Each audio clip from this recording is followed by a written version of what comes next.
authority that we have remaining. And then actually this time, something that's a little bit new is we're going to talk about some of the projects that we've done with bond authority that the voters have given us in the past. So before we do all of that, or right at the beginning, we have a video to show you that our team prepared that kind of gives you this overview of bonds. So if you want to go ahead, you can cue the video. The Glendale City Council has placed 2 essential bond questions on the ballot this November. Before you cast your vote, you may be wondering, what is a bond? Bonds are a secure and fiscally responsible way for cities to finance large capital projects like flood control systems and operations facility improvements. Similar to a home mortgage, bonds are considered debt.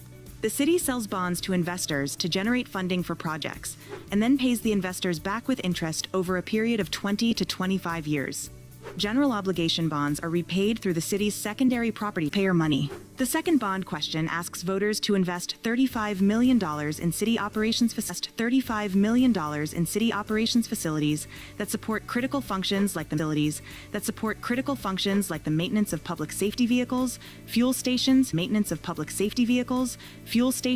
traffic signals, streetlights, and I'm just going to go ahead and explain about general obligation bonds. So general obligation, or what we sometimes refer to as GO bonds, are paid for with our residents and businesses' secondary property tax.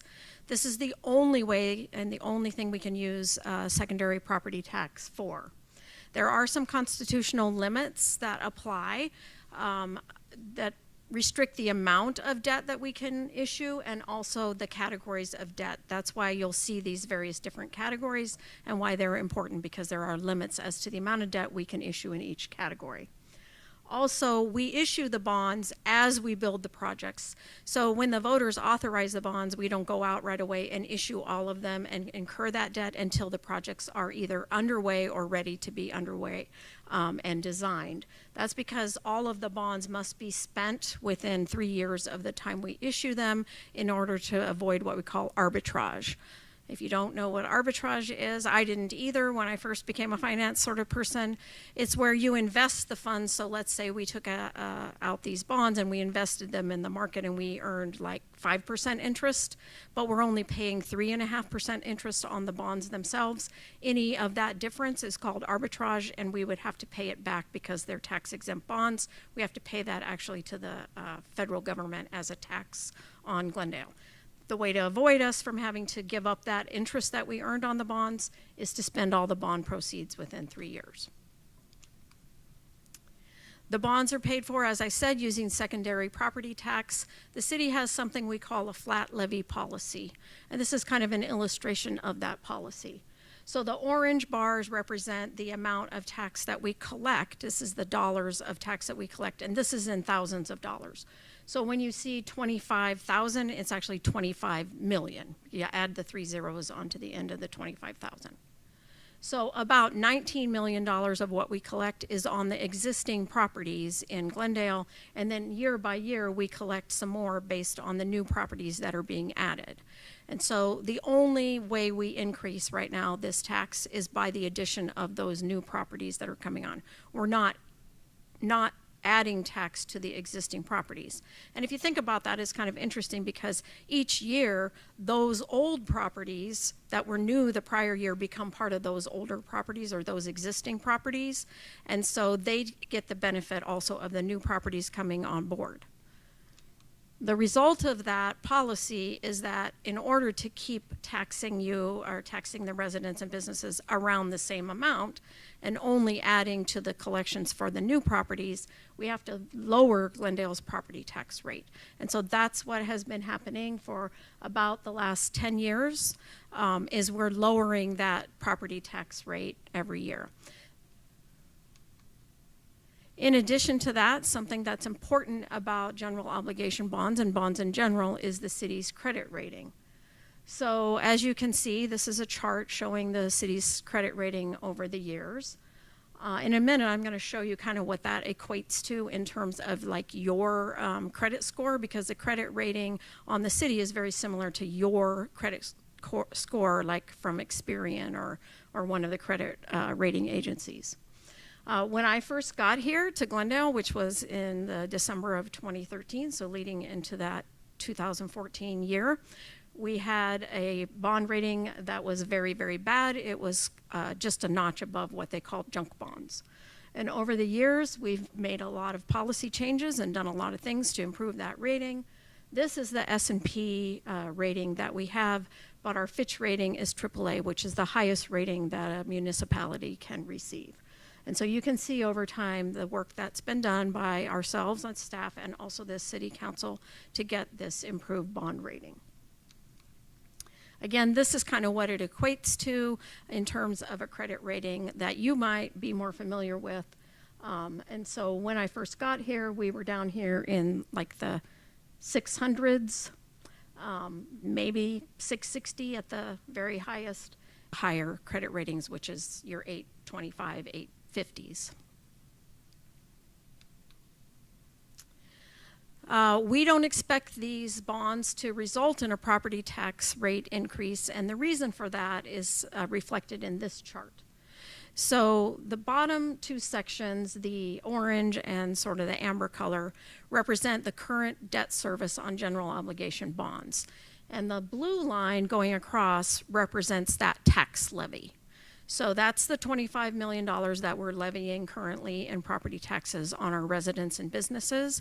And what you can see is happening is we're paying off these old bonds. And as we do that, we're able to issue the new bonds and keep the tax levy at $25 million. We don't have to raise the tax rates. We don't have to raise taxes because we have that capacity that's generated between the old bonds being paid off and the levy, which sits at about that $25 million.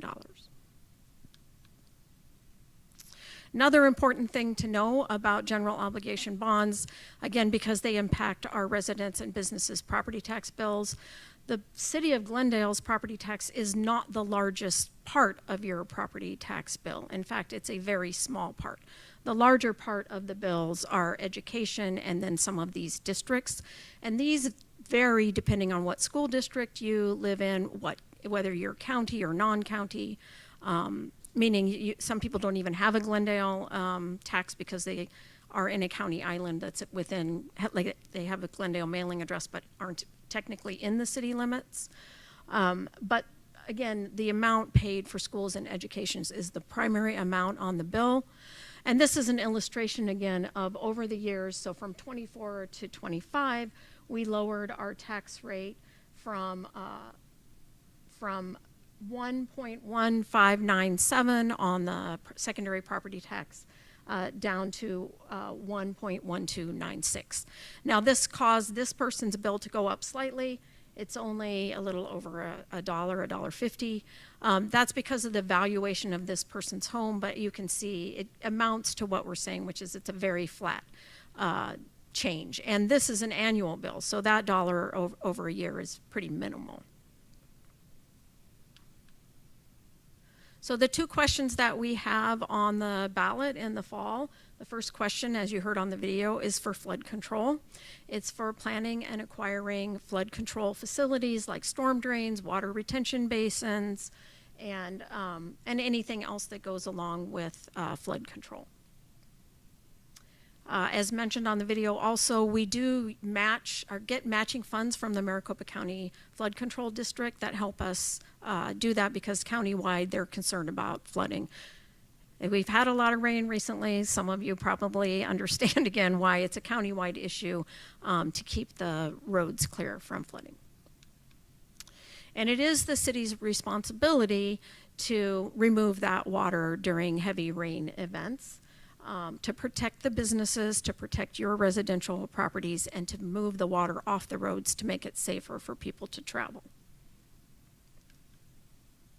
These are some of the flood control projects that we have in the plan.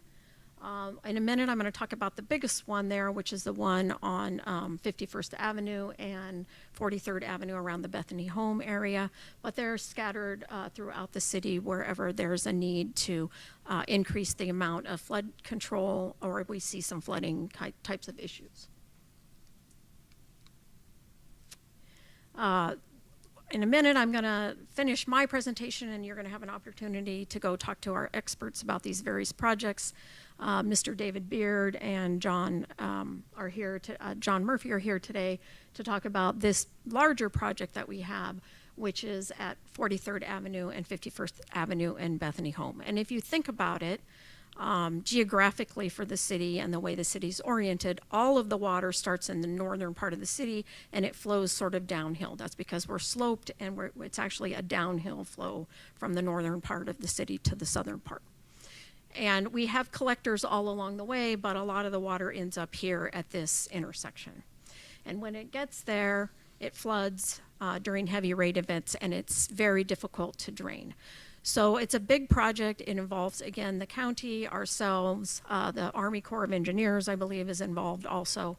And again, Mr. Beard can tell you a lot more about it than I can, but the idea is to move all of this water into a retention basin nearby and remove it so it's not on the roads there at the 51st Avenue. That's where Grand Avenue crosses, and it kind of backs up there. And again, this is just another slide telling you about the flood control projects, and this tells you a little bit more about the timing of those projects. The second category that we have is for a city operations facility. City operations facility, a lot of people don't really know what that is, but it's basically the place we run all of the city operations out of. So all of your solid waste trucks come from there, all of your public safety vehicles are serviced there, all of our parks and recreation vehicles, plus our parks and recreation staff that are out in the field every day, our water staff, our wastewater staff, they are, all of them are stationed out of this facility. And in addition to that, the work on their vehicles and their equipment is done at this facility.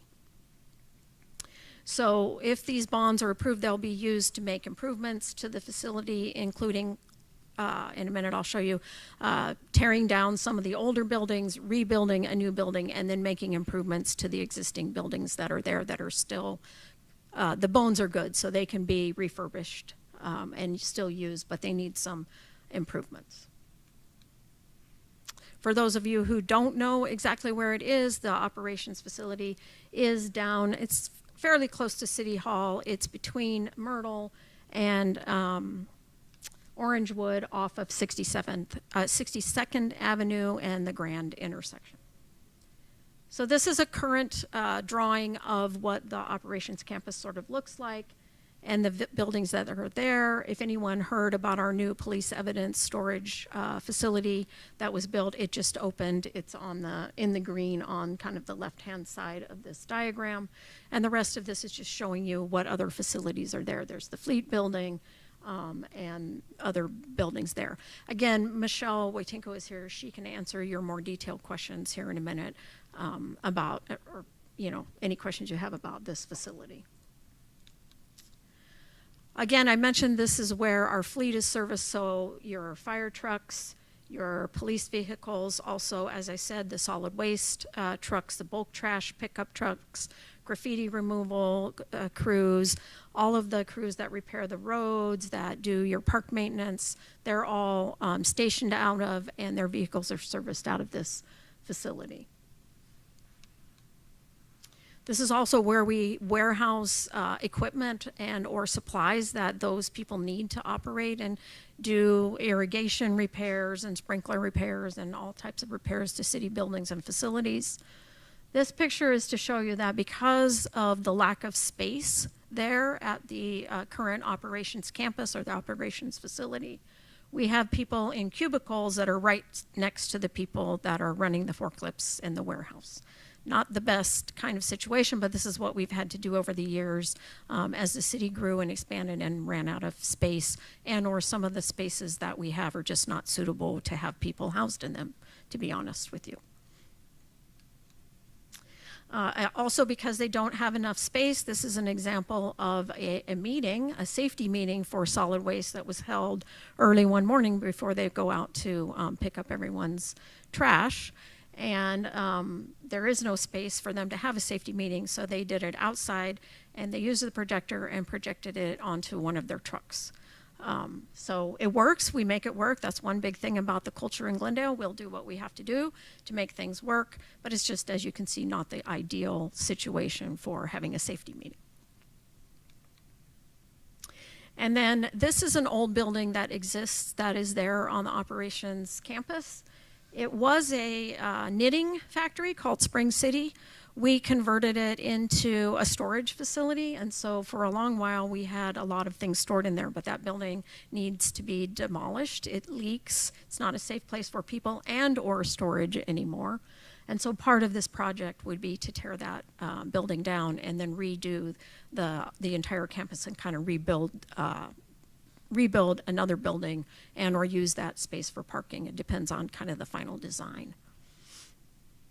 This is also a picture of the roof, which you can kind of tell why it's leaking. The total cost of the repairs and maintenance to the, or upgrades and that type of thing to the operations campus is estimated at about almost actually 40 million, 39.6 million. Some of the cost won't be funded by bonds, or it may be funded by the bonds but paid back by our enterprise funds. And so when we talk about enterprise funds, we mean by our solid waste utility and or water and wastewater. So we may issue the bonds as general obligation bonds because they fit, and if we have the voter authorization, and we can get the best interest rates that way, but they actually wouldn't be paid back by property tax. That we can pay them back with your utility charges and your solid waste charges. These are just a slide showing you what bonds have been issued recently, starting in 2023, and then the ones we issued in 24 and the ones we issued in 25.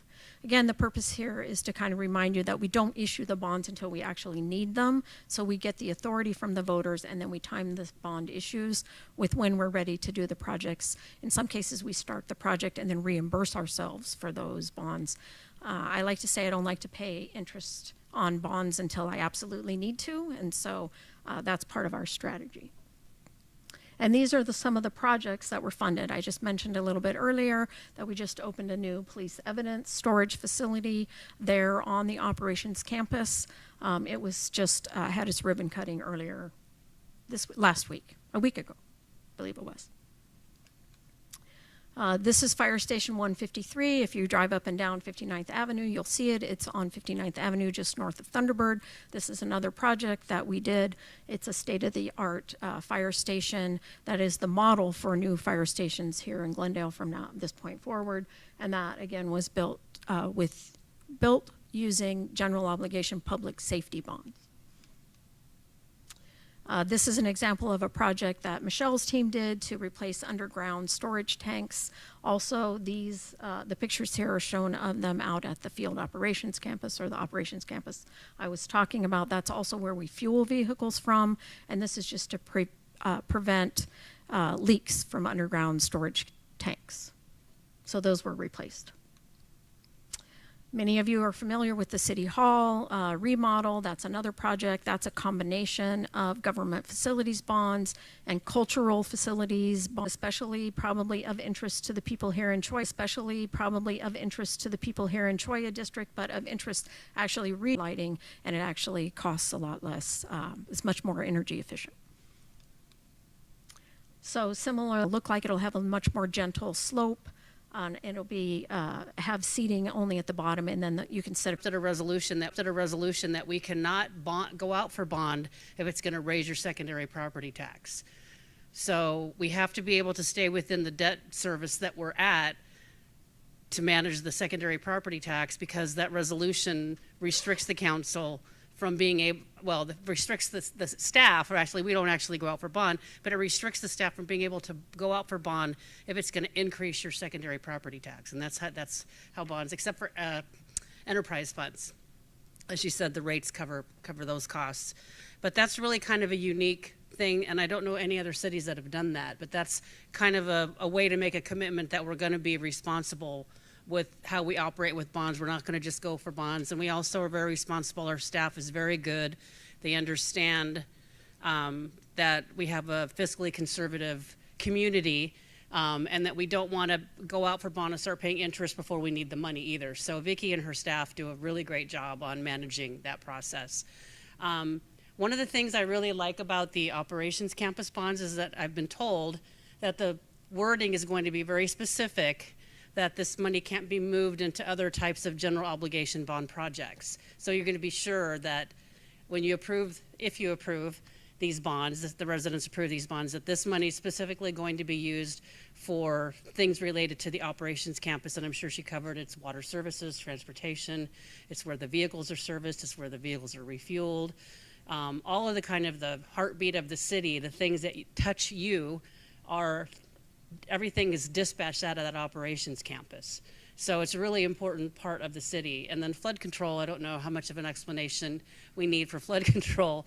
And as the city grows, you know, grades and things change. And so we need to be able to update how the city moves the water through as the city continues to develop. So they're really, really important. I can't really advocate for the bonds at this meeting, but and I think everybody here knows how to get in touch with me. If you have any questions, you can contact me. But just wanted everybody to know that we are very, very careful with our money. I think Vicki's probably one of the only people I've ever met that's as fiscally conservative as I am, because I'm a real tightwad when it comes to taxpayer dollars. So, and everybody's laughing because they know that's true. But we are really, really responsible with the money that the citizens allow us to spend to try to improve the lives of the residents of the city. So that's really all I have. Thank you, Vicki.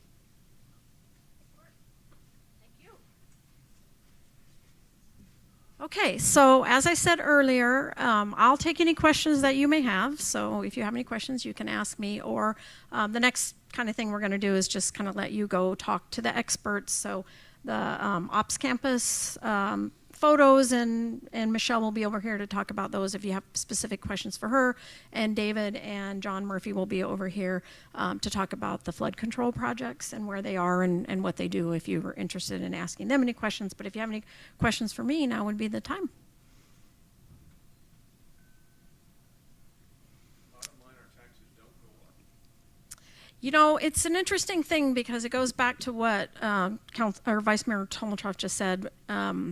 We can say that only if we say a lot of other things along the way. It's like the little asterisk, and that is as long as property values remain stable and you know, we continue to have growth and interest rates stay, municipal bond rates stay low, and we have that resolution in place, then yes, your property taxes will not go up.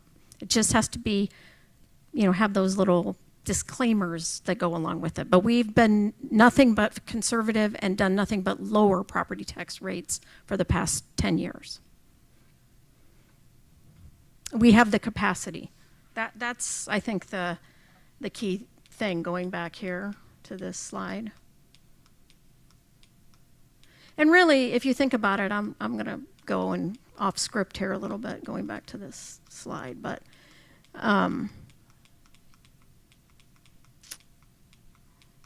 this is the way bonds are meant to be set up. So even if you think about your home mortgage, you know, it's meant to be set up